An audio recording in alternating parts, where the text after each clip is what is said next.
I met this girl when I was 10 years old, and what I love most, she has so much soul. Hey everybody, it's Old School Heart, back with another video. I know it's been some time. I know that I just ran away and never came back, but I'm here.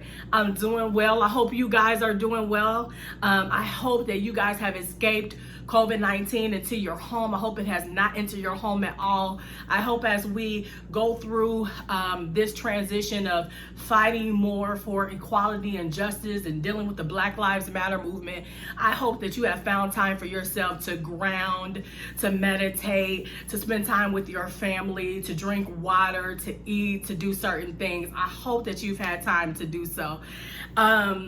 I pray that all is well with you. Assalamu alaikum.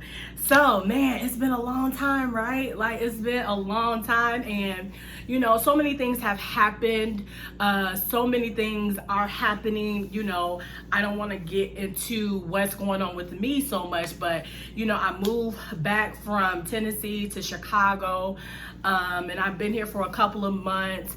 I've transitioned different jobs and just came to the conclusion that I need to do a lot more of what I want to do and how I know how to make money instead of trying to somehow fit into a corporate world that I've never ever fit in. And so it's been a lot of transitions for me, but I've been able to meditate. I've been able to educate myself a lot more, to learn a lot more, and I've been doing a lot of self-work, and it's hard, it's tough.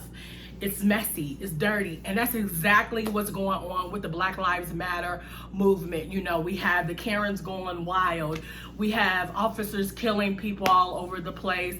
We have a lot of things that we are transitioning into, right?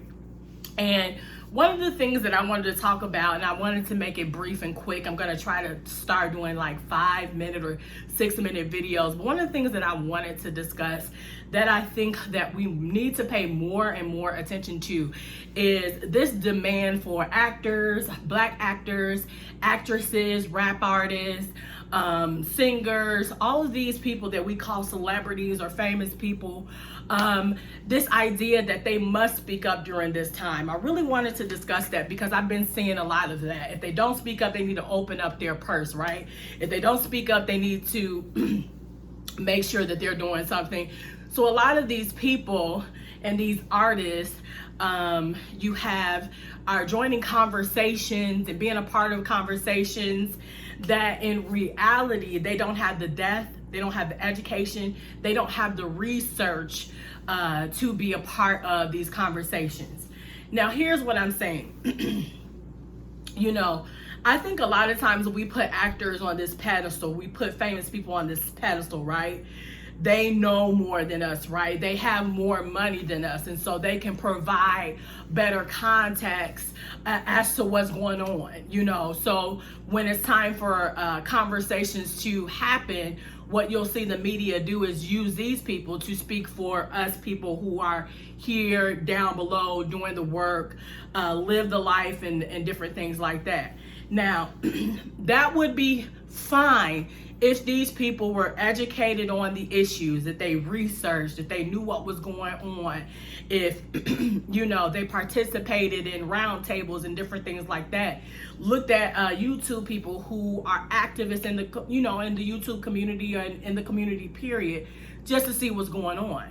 But what's happening is that's not happening. You know, what you're getting is actors and actresses and rappers and singers and all of these people who are learning as they go along.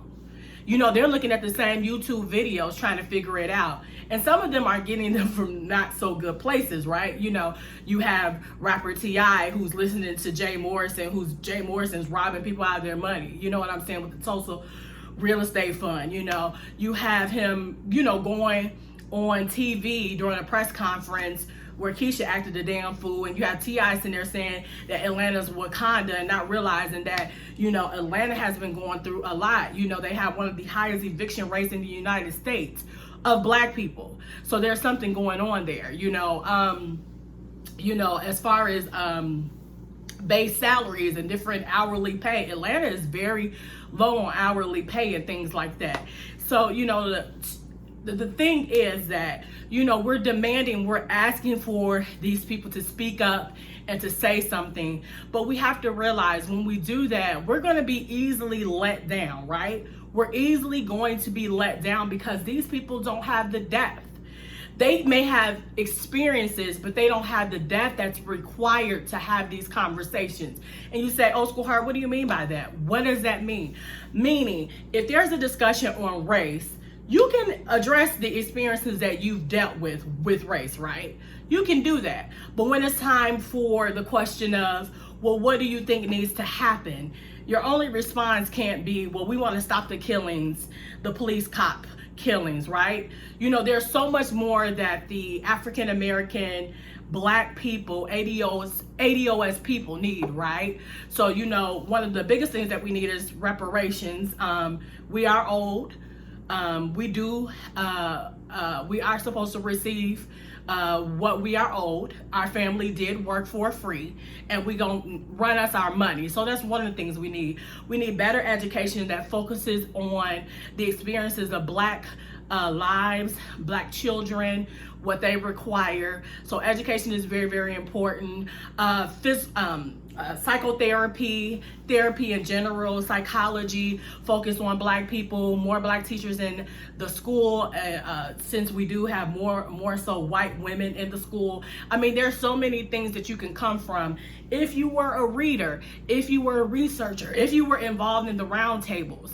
And so what I want to say is, don't get excited when a celebrity speaks. At this point, they are speaking because you are bullying them, or you are demanding that they make some type of a statement, and when you do that, they come up with things that they think you want to hear, but they haven't been around you in order to hear or in order to say what you want them to say. That is why B. Simone said, well, I gotta pray about this, because God is love and he doesn't want us out there doing this. You have people like that saying it. And then some Marvel character talking about Rosa Parks could have, just gotten off the bus, called a taxi that was Black owned, and bam, it wouldn't have been a problem if everything was, Black owned and different things like that. I mean, you have so many celebrities opening their mouths. Look at Trina, who called you animals as you rioted and protested.